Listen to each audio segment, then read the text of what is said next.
Alright, so They Will Kill You belongs to a genre of movies that is highly unrealistic, but highly entertaining at the same time. If you like to see people get splattered, then this is the film for you. But not so long ago, there was also another movie that was released, which featured a very similar splatter count.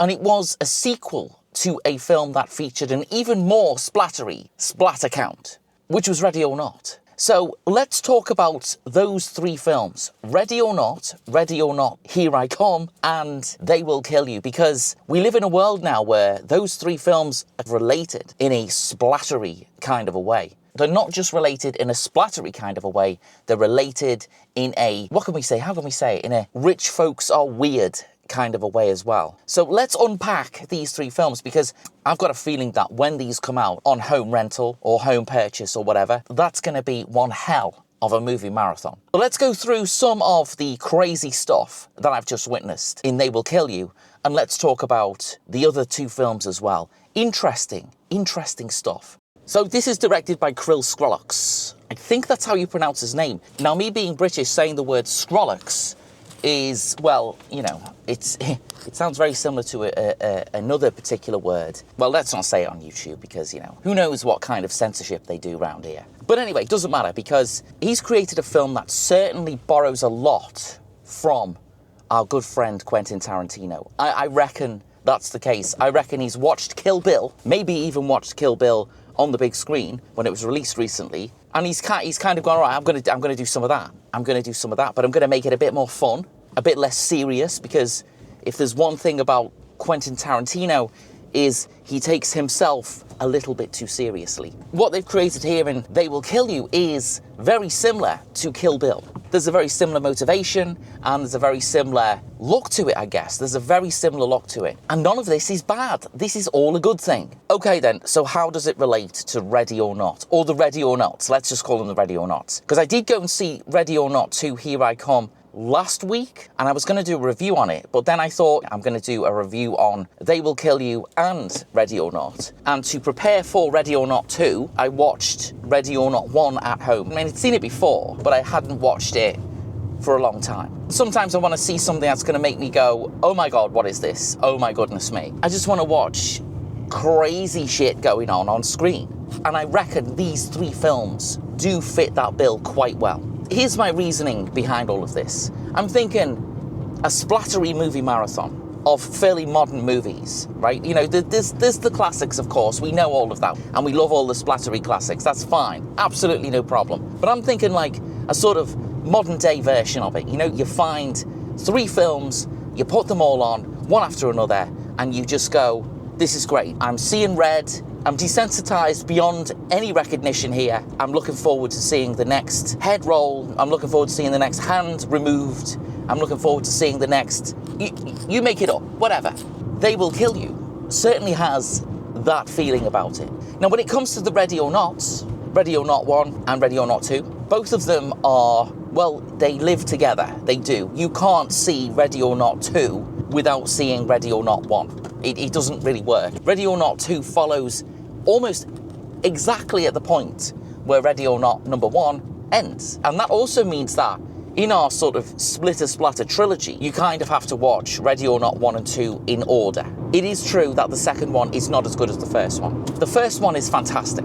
It is great. Samara Weaving is absolutely fab. She's also great in the second one. But it's just not quite as good. But that doesn't mean it's bad. It's just not quite as good as the first one. I thought the first one was not only gory, extremely gory, but I thought it was also funny. And I thought it was also, well, it was a little bit poignant. And it had a message.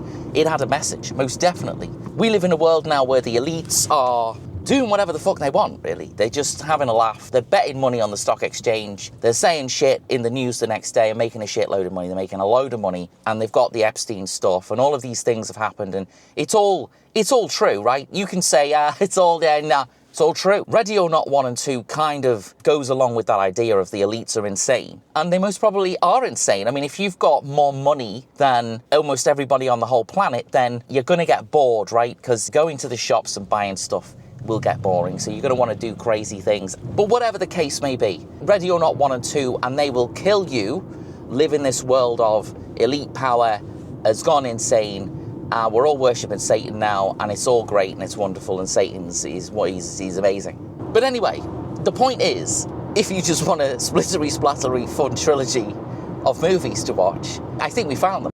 Let's talk about They Will Kill You first. I've just seen it. It's kind of just all fresh in the mind. Is it good, right? This is what you've got to ask yourself. Is it a good film? Yes, it's a good film. It's very stylish. As I said, I suppose a little bit of Wachowski stuff going on there as well. A little bit of Tarantino. Influences from loads of different places. All of it comes together and looks really good. I think it's edited perfectly, to be honest with you. Its pace is just constant, fast, never stopping, never taking a breath. And I think that's great. And it doesn't get boring, that either. I suppose the big end reveal thing, which I'm not going to spoil, you'll either go, I'm sorry, what am I seeing? Or you'll go, this is fantastic. It's completely unexpectedly zany. It's even more zany than what I've just seen already in all of the cutty heady off stuff. It goes to an absurd place that you will not predict. I guarantee you will not be able to sit there and go, well, I think this will happen. And what you see is fucking nuts. Let's put it that way. Completely nuts, completely insane. But everything leading up to the end, I found thoroughly entertaining. Enjoyable is also what I found it. I'm going to have to praise somebody specific here for this, and that's our lead character. She is great. In fact, she's fucking wonderful. So the lead character, she's called Asia Reeves, and she's played by Zazie Beetz. Forgive me if I got that wrong. I am bad with names, as many of my reviews have proven. I have no idea how to say that, really. So I said it the way I said it. I said what I said. But she's really good. She's great in this. Fantastic. Holds the whole thing together. If she wasn't as awesome as she is in this, I don't think this thing would have worked at all. If you've seen the trailer, you'll kind of know her story already. The trailer of this film does spoil a bit of the fun stuff. Some of the stuff that happens to the people that get shot is quite hilarious. The murdery stuff is great. And our character Asia is most definitely responsible for most of it, if not all of it. We don't waste any time. There's no faffing around in this film. It gets straight to the point. It gets straight on with its story. She's desperately looking for somebody. She wants to find them. She's found a way of trying to find them. She's decided to take her job in a, well, what seems to be a sort of hotel for posh, rich, strange people. But she shows up. She's there for a role, a job. She gets met by Patricia Arquette, who I did not know it was Patricia Arquette. And I'm like, she's very familiar, this person. Very familiar indeed.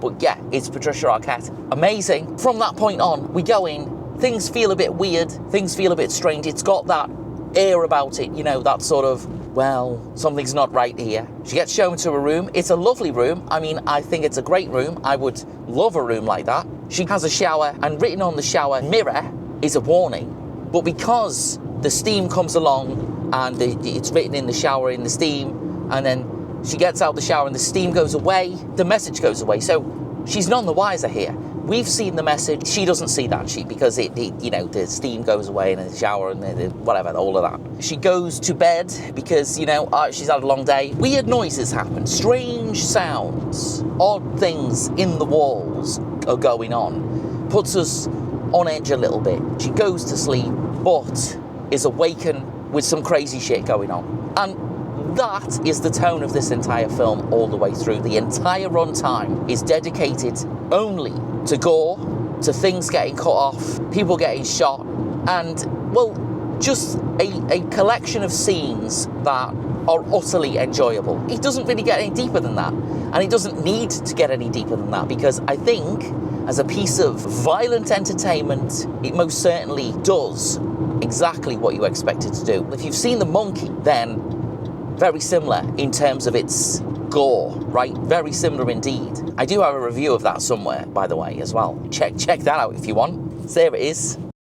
So Satanists, right? There's always a fun subject. There must be nice Satanists, probably, maybe, I don't know. But then there's obviously going to be horrible Satanists as well. The baddies in all three of these films are all not very nice Satanists. Even their loyalties to each other are a little bit suspect.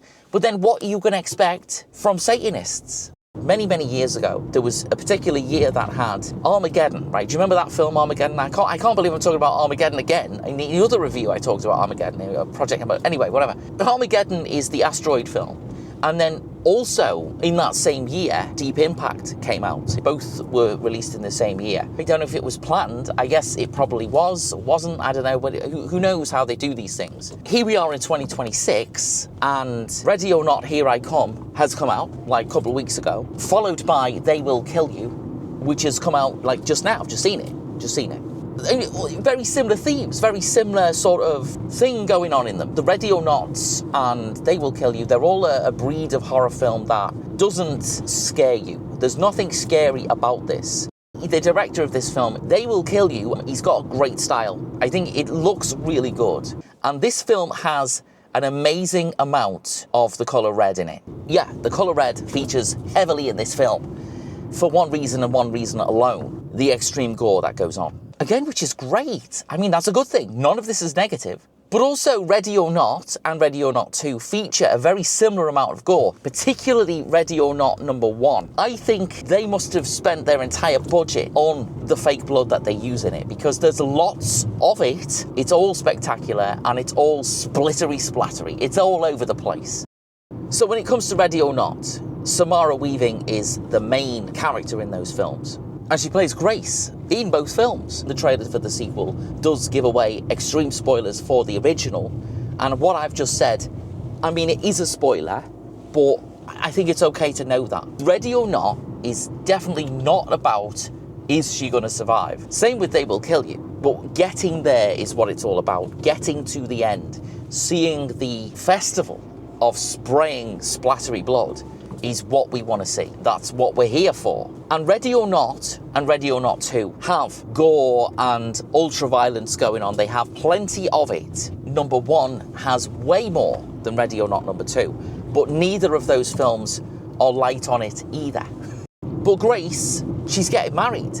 Best day of your life. She's getting married to a very wealthy man in the back garden of wealthy man's parents' mansion. And it's lovely. I mean, there's loads of people there. Everyone's having a great time. We see the wedding. It's beautiful. It's gorgeous. It almost brought a tear to my eye. There's all of the in-laws stuff going on, all of the little speeches that they have, and it's made very clear that she isn't from a wealthy background like the family that she's marrying into. From the beginning, there are a few statements that are made by some of the people in it. Well, a little bit odd, a little bit strange. It's all for a good reason, of course. Let's just say that your man, the man from below, not the supposed man from above, he also is a motivating factor behind the goings-on in Ready or Not. And Ready or Not, Here I Come as well. Odd comments are made. Some unsettling things are spoken about to poor old Samara Weaving, to poor old Grace. The ceremony's over. The newlyweds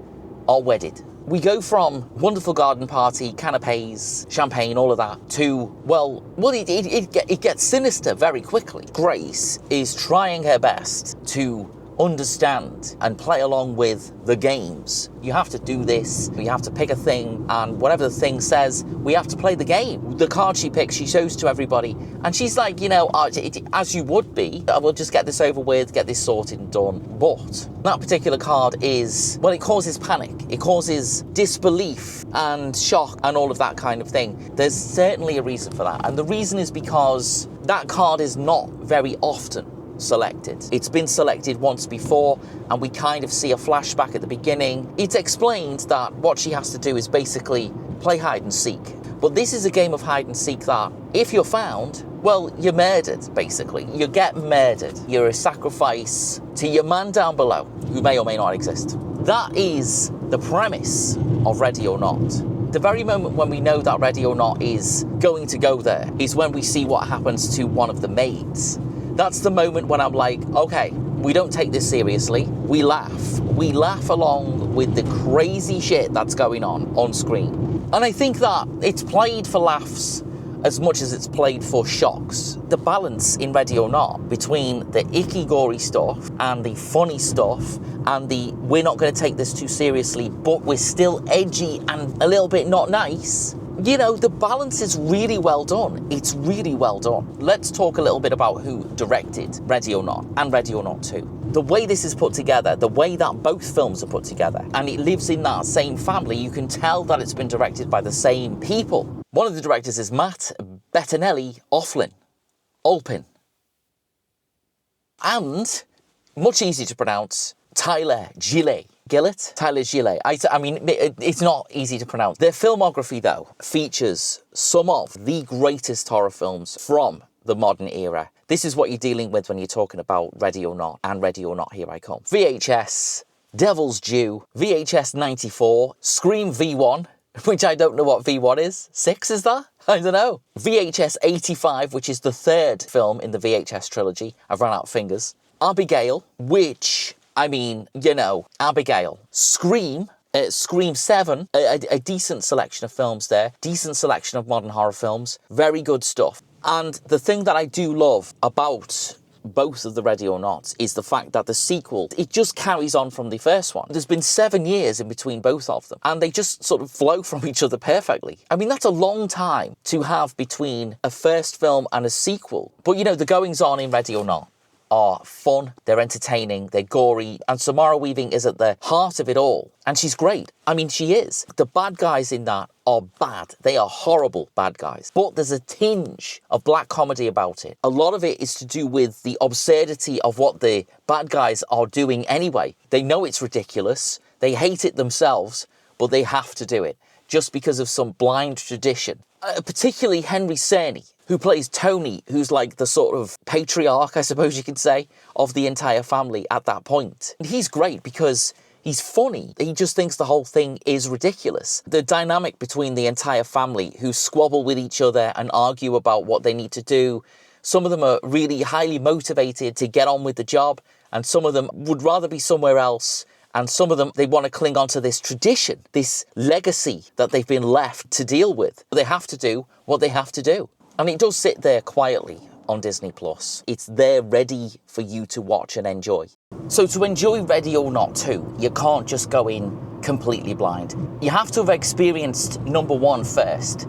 And that's important because the drama, the excitement, the violence, and the true gore that you experience in number 1, well, you kind of get the same thing, but it's weaved into a different kind of a story. The lore is expanded slightly. We get more information about the rituals that go on in the Ready or Not universe. And that's important because the Ready or Not universe is definitely a universe you do not want to get involved in. One of the best parts of Ready or Not 2, Here I Come, is the fact that you've not just got Grace, played by Samara Weaving, you've also got Faith, who's played by Catherine Newton. There's a great deal of backstory going on. I mean, the first film doesn't have any backstory whatsoever. We go straight in there and we get on with the job of hunting and being the hunted, and the gore and the explosions and blah, blah, blah. We get on with it straight away. But this one, it gives us a little bit of backstory. It has to have that, really, to be able to move on from the first one. But the setup and the premise and the idea is great.